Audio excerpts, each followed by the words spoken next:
Hello' আজি আপোনালোকৰ লগত এটা ৰেচিপি শ্বেয়াৰ কৰিম। ইয়াতে মই লৈছোঁ কাটা মছলা, নৰসিংহ পাত, মানিমুনি আৰু ছজনা পাত। ছজনা পাত অলপ বেছিকৈ লৈছোঁ আৰু এইখিনি মই ধুনীয়াকৈ এটা পেষ্ট বনাই ল'ম।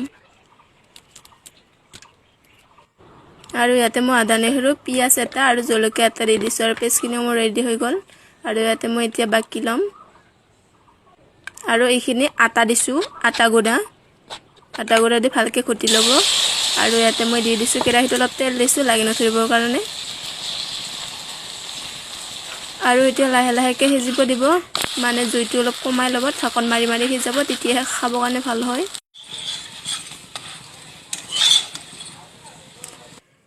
আৰু পেষ্টটো দেখিবলৈ ধুনীয়া হয়, গ্ৰীণ মানে ছজনা পাত বেছিকৈ দিলেও তিতা ভাৱটো নাহে কিন্তু।